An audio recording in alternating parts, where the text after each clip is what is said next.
فیضان رمضان فیضان رمضان فیضان رمضان رمضان رمضان رمضان رمضان رمضان رمضان فیضان رمضان رمضان رمضان رمضان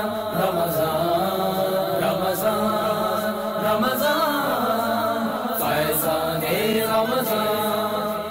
ماہ سیام کا ہر لمحہ رحمتوں، برکتوں اور نور بھری ساعتوں سے لبریز ہوتا ہے۔ عاشقان رسول کے دلوں میں عبادتوں کی حلاوت جگا کر شب و روز نیکیوں میں گزارنے کا ایسا درس دیتا ہے کہ ہر کسی کی حتی الامکان کوشش ہوتی ہے کہ حالت روزہ اور اس کے علاوہ بھی زیادہ سے زیادہ وقت اللہ عز و جل کی عبادت، سرکار مدینہ صلی اللہ تعالی علیہ وآلہ وسلم کی مدحت اور دیگر ذکر و اذکار میں مصروف گزرے۔ الحمدللہ عز و جل تبلیغ قرآن و سنت کی عالمگیر غیر سیاسی تحریک دعوت اسلامی کے زیر انتظام مدنی چینل 1435 ہجری کے رمضان المبارک کے لائیو اور ریکارڈڈ ٹرانسمیشن کو روزانہ ریپیٹ ٹرانسمیشن نشر مقرر کے طور پر بنام رمضان کی پرکیف یادیں پیش کرنے کی سعادت حاصل کر رہا ہے، جس میں آپ ملاحظہ کریں گے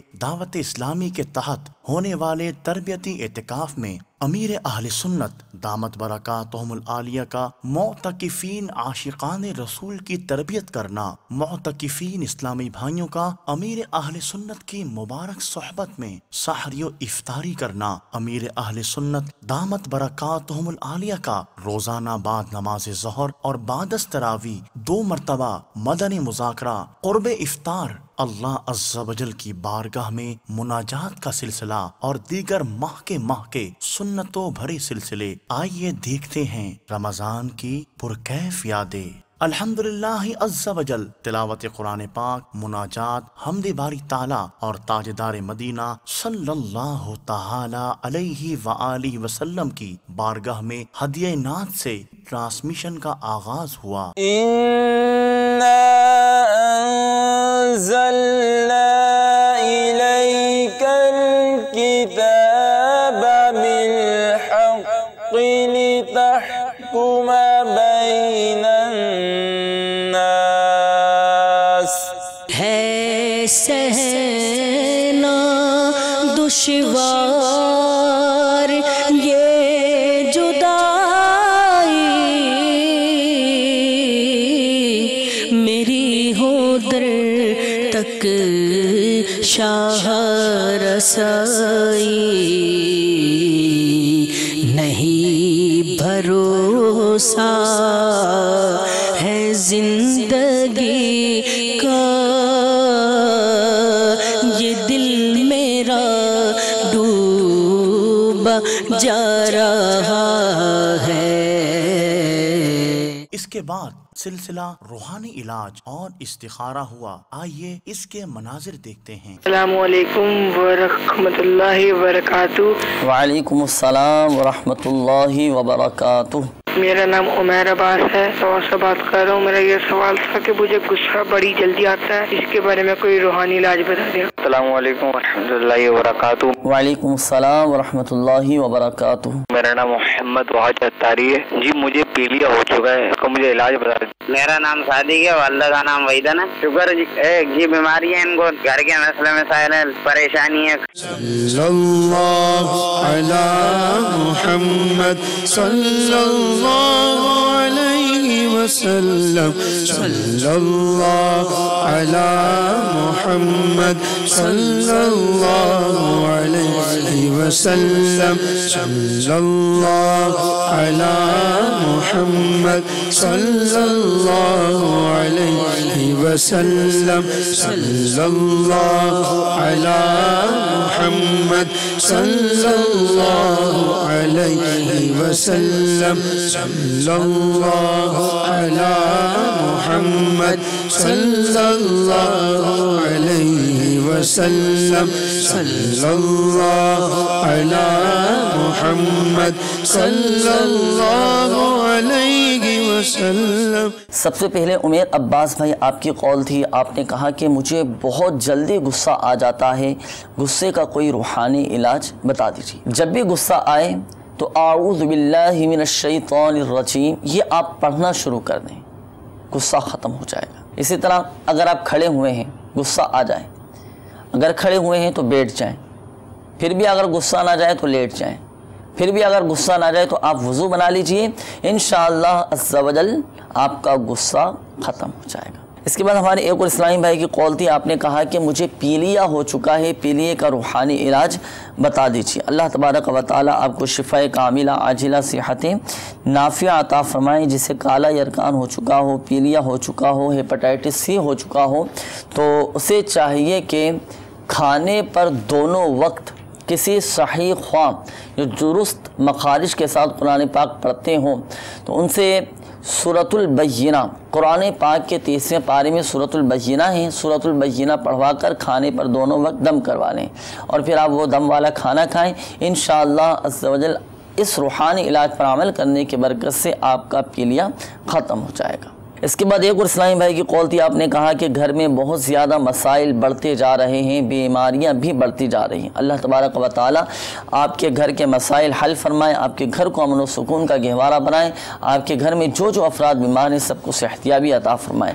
آپ کو چاہیے کہ گھر میں کیسا ہی پیچیدہ مسئلہ کیوں نہ ہو، کیسی ہی بیماری کیوں نہ ہو، کیسی ہی آزمائش کیوں نہ آ جائے، کتنے ہی گھمبیر مسائل کیوں نہ آ جائیں، آپ گھر میں 1.25 لاکھ مرتبہ یا سلاموں کا ختم کروا لیجئے۔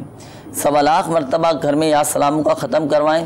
یہ ختم کروانے کے بعد پھر پانی پہ دم کر کے ایک بوتل میں پانی لے لیں، دم کر لیں، گھر کے تمام افراد یہ دم والا پانی پئیں، انشاءاللہ عز و جل گھر سے بیماریاں بھی ختم ہو جائیں گی، پریشانیاں بھی ختم ہو جائیں گی، اور آپ کے گھر کے مسائل بھی حل ہو جائیں گے۔ پھر سلسلہ آپ کی فرمائش پیش کیا گیا۔ میں نے مدنی چینل پہ حاجی عمران کا بیان سنا تھا جو قرآن پڑھنے کے متعلق تھا، جس سے مجھے بہت متاثر کیا تھا۔ میری یہ خواہش ہے کہ یہ بیان دوبارہ ریپیٹ کیا جائے۔ امام شعرانی رحمۃ اللہ تعالی علیہ لکھتے ہیں کہ حضرت سیدی علی خواص رحمۃ اللہ تعالی علیہ فرماتے ذکر الہی اور تلاوت قرآن کے وقت انسان کے سر کے حرکت میں آنے کا سبب انسان کی روح اللہ کے قرب کی مشتاق ہے، پر جب وہ اس کا نام اور کلام سنتی ہے تو عالم بالا کی طرف پرواز کرنے لگتی ہے، اور اسی سرور کے عالم میں سر اور جسم متحرک ہو جاتا ہے۔ یہ قرآن پاک کی ایک ایسی تاثیر ہے، قرآن پاک کی ایسی برکت ہے کہ اور یہ وہ کتاب ہے جس سے سننے والا اگرچہ اسے سمجھ نہیں پا رہا مگر خود اس کی تلاوت میں اتنی تاثیر ہے، اس کے سننے میں اتنی تاثیر ہے کہ سن کر رونا آ رہا ہوتا ہے، آنسو نکل آتا۔ قرآن کی خود تلاوت میں بڑی لذت ہے، قرآن کے سمجھنے میں بڑی لذت ہے، قرآن کے پڑھنے میں بڑی لذت ہے، یقین مانو تو قرآن کے دیکھنے میں بھی بڑی لذت ہے۔ آج ایک بہت بڑی تعداد ہے، میں واقعی آپ کو کہہ دوں ایک بہت بڑی تعداد ہے، اگر میں کہوں لاکھوں ہیں تو شاید مبالغہ نہیں، جنہیں روزانہ اخبار پڑھے بغیر چین نہیں آتا، اور بہت بڑی تعداد ہے جو روزانہ اخبار پڑھے بغیر گھر سے نکلنے کا تصور نہیں، یا پھر اگر وہ اپنے آفس میں جائیں گے جیسے خود اونر ہوتے ہیں، مالک ہوتے تو ان کی ٹیبل پر اخبار پڑا ہوا ہو، یہ آ کر پہلے اپنے تھوڑے سے کام وغیرہ نپٹائیں گے، پیپر وغیرہ سائن کریں گے، جو کام تقسیم کریں گے، اب جناب اخبار اٹھایا۔ کاش اس اخبار سے اس قدر دل لگانے کے بجائے آپ کا دل قرآن سے لگا ہوا ہوتا۔ امام ابن ابی داؤد رضی اللہ تعالیٰ عنہ بیان کرتے بعض اسلاف 2 ماہ میں ایک قرآن ختم کرتے، اور بعض 1 ماہ میں، بعض 10 روز میں، شب و روز میں، ایک دن میں 8 مرتبہ قرآن پاک ختم کرنا ثابت ہے۔ کیسے پڑھتے تھے قرآن، کتنا ان کو قرآن سے محبت، شوق، یاد اور تلاوت لطف ہوتا تھا۔ 8 قرآن ختم کر لینا ایک دن کے اندر، یا 8 آیتیں نہیں پڑھ سکتے۔ اب سمجھ میں نہیں آتا کہ ہمارا دن گزر گیا، صبح سے لے کے رات ہو گئی، ہم سو گئے، پورا دن گزر گیا، آپ نے دنیا کے بہت سارے کام کیے، نہیں کیا تو میرے رب کے کلام کی تلاوت نہیں کیا آپ نے۔ السلام علیکم ورحمۃ اللہ وبرکاتہ۔ وعلیکم السلام ورحمۃ اللہ وبرکاتہ۔ محمد امین اطاری بات کر رہا ہوں، برائے مہربانی ایک نعت سنا دیں، بلا لو پھر مجھے اے شاہ بحر و بر مدینے میں، جزاک اللہ خیرا۔ بلا لو پھر مجھے شاہ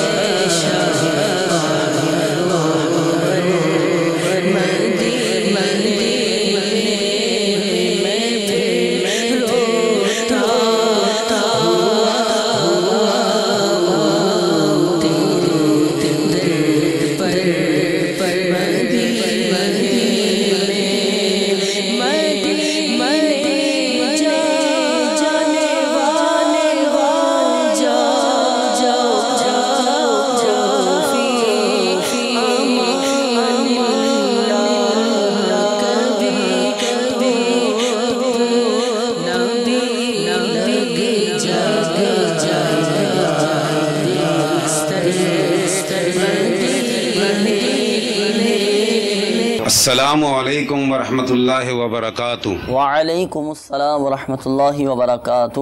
میرا نام معراج محمد اتاری، اور میں چاہتا ہوں کہ پیارے باپا جان کا وہ کلپ جو الوداع ماہ رمضان سے جو دقت انگیز مناظر ہیں، میں انہیں دیکھنا چاہتا ہوں۔ اب پارا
نماز ظہر اپنی نماز کو درست کرنے کے لیے آپ نے دیکھا سلسلہ قاعدہ اولا واجب ہے اگرچہ نماز نفل ہو۔ دراصل دو نفل کا ہر قاعدہ اخیرہ ہے۔ اگر قاعدہ نہ کیا اور بھول کر کھڑا ہو گیا تو جب تک اس رکعت کا سجدہ نہ کر لے لوٹ آئے اور سجدہ سہو کرے۔ اگر نفل کی تیسری رکعت کا سجدہ کر لیا تو 4 پوری کر کر سجدہ سہو کرے۔ سجدہ سہو اس لیے واجب ہوا کہ اگرچہ نفل میں ہر 2 رکعت کے بعد قاعدہ فرض ہے، مگر تیسری یا 5ویں رکعت کا سجدہ کرنے کے بعد قاعدہ اولا فرض کے بجائے واجب ہو گیا۔ سب سے پہلی چیز یہ ذہن نشین رکھیں کہ ابھی آپ کے سامنے جو مسئلہ پڑھ کر سنایا گیا یہ نفل نماز کا مسئلہ ہے۔ یہ مسئلہ کس نماز کا ہے؟ کس نماز کا ہے؟ کس نماز کا ہے؟ نفل نماز کا مسئلہ ہے۔ بعض چیزیں ایسی ہوتی ہیں، بعض نمازیں ایسی ہوتی ہیں کہ اس پر دوسری نماز بھی پڑھ سکتے ہیں، دوسری پر تیسری نماز بھی پڑھ سکتے ہیں، تیسری پر چوتھی نماز پڑھ سکتے ہیں اور سلام پھیرا جائے گا۔ اس کو کہتے ہیں بنا ایک نماز کے بعد بغیر سلام پھیرے دوسری نماز شروع کر دینا۔ فرض کے بعد بنا نہیں کی جا سکتی، نفل نماز کے بعد نفل پر نفل پڑھے جا سکتے ہیں۔ اس کی صحیح صورت یہ ہے کہ ایک سلام سے معنی دونوں سلام ہوتے ہیں، دو طرف سلام پھیرنا، اس کو 2 سلام بھی کہا جا سکتا ہے۔ دن کے وقت 4 نفل ایک ساتھ پڑھے جا سکتے ہیں اور رات میں 8 نفل تک ایک ساتھ پڑھے جا سکتے ہیں۔ یعنی آپ نے نیت باندھی اللہ اکبر 2 رکعت پڑھی، پھر کھڑے ہو گئے 2 رکعت پڑھ لی، تو دن کے اندر 4 رکعت نفل نماز 2 سلام کے ساتھ پڑھ سکتے ہیں بلا کراہت یہ درست ہے، اور رات کے اندر 8 رکعت نماز بغیر سلام یعنی ایک ساتھ سلام پھیر کر 8 رکعت تک پڑھ سکتے ہیں۔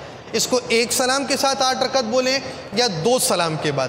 جب ایسے موقع پر ایک سلام کہا جاتا ہے اس سے مراد یہی ہوتی ہے کہ دونوں طرف سلام پھیرنا، ایک مرتبہ سلام پھیرنا، اور ایک مرتبہ سلام پھیرنا دونوں طرف سلام پھیرنا کہلاتا ہے۔ تو پہلی چیز یہ نفل پر بنا جو ہوگی وہ آپ کی نفل پر ہوگی۔ نمبر 4، دن میں 4 اور رات میں 8 بلا کراہت، یہ بنا درست ہے۔ اگر اس سے زیادہ نفل پڑھے تو نماز تو ہو جائے گی، مگر ایسا کرنا مکروہ ہے۔ اگر کوئی شخص ایسا ہے کہ 8 رکعت ایک ساتھ پڑھ لیتا ہے، مغرب کے اندر پڑھ لیتا ہے، 2 سنت بھی ہو گئے، نفل بھی ہو گئے، صلاۃ الاوابین بھی ہو گئے، صلاۃ التوبہ بھی ہو گئے، تو وہ اتنی بنا کر سکتا ہے۔ مگر بعض صورتیں ایسی ہوتی ہیں کہ اگر نماز فاسد ہوگی تو پوری 8 دوبارہ پڑھنی پڑے گی۔ بہرحال دن میں 4 اور رات میں 8 بلا کراہت یہ بنا کر سکتا ہے۔ یہ مسئلہ کس نماز کا بیان ہوا؟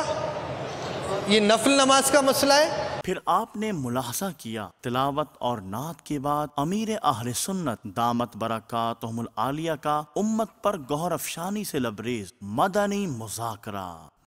مزارات کے چھلے دھاگے، کنگن والیاں، لاکٹ وغیرہ پہننا کیسا؟ مزارات کے دھاگے تو باندھنے میں کوئی حرج نہیں ہے، البتہ چھلا جو پہنتے ہیں نا، یہ کوئی اجمیر شریف کا چھلا پہنتا ہے، کوئی مدینہ شریف سے چھلا لاتا ہے، تو یہ چھلے جائز نہیں ہے۔ اسی طرح لاکٹ، یہ چھلے سونے چاندی کے عورت پہن سکتی ہے، مرد کسی بھی دھات کے نہیں پہن سکتا، سونے چاندی کے بھی نہیں اور اسٹیل کے بھی نہیں۔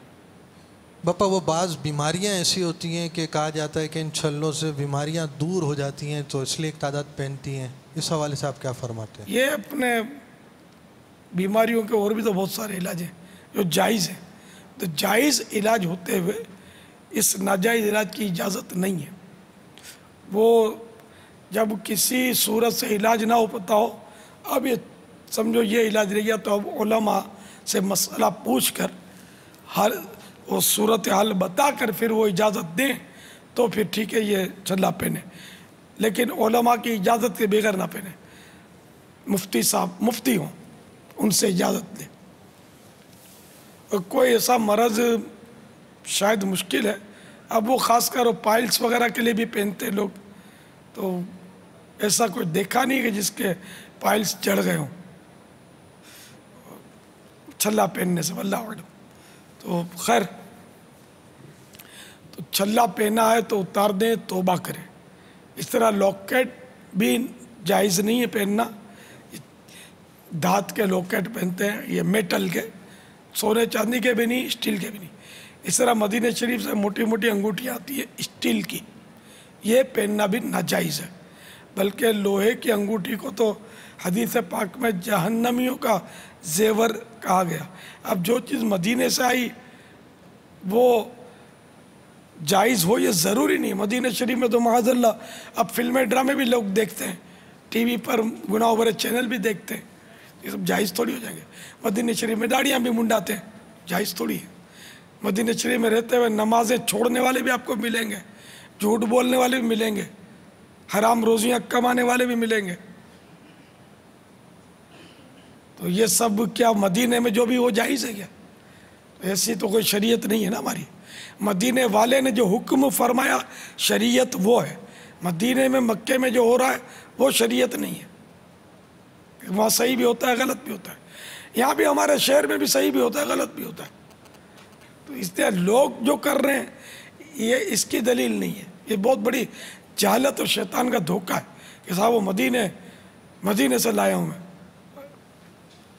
تو مدینے سے ٹی وی لے آئے، پھر کیا اس میں فلمیں ڈرامے اور ڈانس وغیرہ دیکھے گا بے پردہ عورتوں کے؟ حلال ہو جائے گا کیا؟ معاذ اللہ. تو انگوٹھی صرف مرد کو چاندی کی ایک انگوٹھی ایک نگ کی کہ وزن میں 4.5 ماشے یعنی 4 گرام 374 ملی گرام سے کم ہو، یہی پہننا جائز ہے. اس کے علاوہ کسی قسم کی دھات کی میٹل کی انگوٹھی نہیں پہن سکتے. ایک نگ ہونا ضروری ہے. ایک تو یہ کہ 4.5 ماشے یعنی 4 گرام 374 ملی گرام سے کم وزن ہو اس کا، اور ایک نگ ہو. نگ کا وزن کتنا ہی ہو اس کی قید نہیں ہے. بغیر نگ کے بھی نہیں پہن سکتے. ایک سے زیادہ نگ ہوں یہ بھی نہیں پہن سکتے. یہ مرد کے لیے.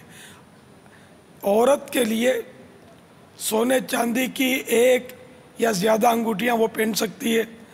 نگ ہو تب بھی پہن سکتی ہے، نہ ہو تب بھی پہن سکتی ہے. ایک سے زیادہ نگ ہوں تب بھی پہن سکتی ہے.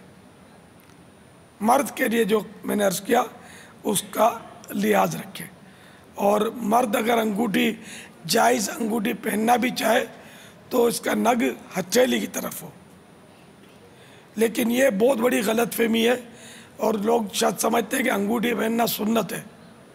انگوٹھی پہننا صرف اس کے لیے سنت ہے جس کو مہر لگانے کی حاجت ہو، جیسے مفتی، قاضی وغیرہ، جس کو جو اب کوئی مہر نہیں لگاتا، انگوٹھی کی مہر دیکھی نہیں ہے.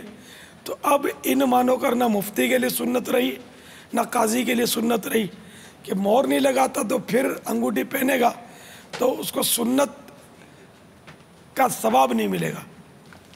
اور ویسے جس کو مہر کی حاجت نہیں تو عوام کو تو نہیں ہوتی حاجت، نہ اب مفتی کو، نہ کیونکہ اب تو اسٹیمپ بن جاتی ہے. ہاں اگر کوئی مفتی سنت کی نیت سے مہر والی انگوٹھی بنواتے ہیں اور وہ مہر لگاتے ہیں تو ان کو سنت کا ثواب ملے گا. لیکن ایسا کہیں دیکھا سنا نہیں اس دور میں. اب سب آسانیاں ہو گئی ہیں، وہ اسٹیمپ بنوا لیتے ہیں، بلکہ اب تو کمپیوٹر سسٹم ہو گیا ہے.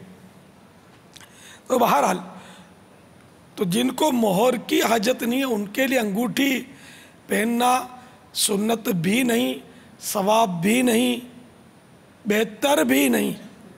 بہتر یہ ہے کہ انگوٹھی نہ پہنے. اگر پہنتا تو گناہ بھی نہیں ہے. اور انگوٹھی پہنے مرد اگر جائز انگوٹھی اس کا نگ ہتھیلی کی طرف رکھے، کہ عورتیں پیٹھ کی طرف رکھیں کہ ان کے لیے یہ زینت کی جگہ ہے، اور مرد یہاں رکھے ہتھیلی کی طرف انگوٹھی. نگ بولیں، پتھر بولیں، کنکر بولیں، جو آپ کا جی چاہے بولیں. عوام کیا بولتے ہیں اس کو؟ نگ کو پتھر بولتے ہیں، چاہے وہ ہو پلاسٹک لیکن پتھر بولتے ہیں. اور اعلیٰ حضرت کی طرف منسوب ایک انگوٹھی بکتی ہے، اعلیٰ حضرت کی انگوٹھی ہے. اعلیٰ حضرت نے ایسی آخر کتنی انگوٹھیاں بنا دی جو یہ اب تک ختم نہیں ہو رہی، بک رہی ہے. یہاں ہمارے فیضان مدینہ کے پاس باہر بھی بکتی ہوں گی. وہ نقش اعلیٰ حضرت سے بکتے اعلیٰ حضرت کا نقش. اعلیٰ حضرت خود تعویذ بیچنے کے مخالف تھے اور یہ تعویذ بک رہا ہے. مجھے مفتی وقار الدین صاحب رحمۃ اللہ تعالی علیہ نے جو یاد آ رہا ہے بتایا تھا کہ 2 یا 3 انگوٹھیاں کھول کے دیکھی تھی جو اعلیٰ حضرت کی طرف منسوب بک رہی ہیں، تو کسی پہ بھی نقش نہیں نکلا. دھاندھی چل رہی ہے. مطلب نہ عقیدت بیچنی چاہیے، نہ عقیدت بیچنی نہیں چاہیے. تو یہ اعلیٰ حضرت کے نام پر اس طرح مطلب پیسے کمانا، جو میرے اعلیٰ حضرت اپنے ان کے آپ حالات پڑھیں کہ ایک بار کوئی صاحب آئے، وہ برفی کی کوری ہنڈیا پیش کی. اس دور میں یہ برفی ہنڈیا میں بنتی ہوگی، یا ہم آج کے دور میں کہ مٹھائی کا ڈبہ پیش کیا. اعلیٰ حضرت نے فرمایا کوئی کام؟ 2-1 بار اس سے پوچھا تو اس نے کہا نہیں حضرت، بس زیارت کے لیے حاضر ہوں. جیسے ہمارے یہاں کہتے ہیں زیارت کے لیے حاضر ہوں، پھر فسانے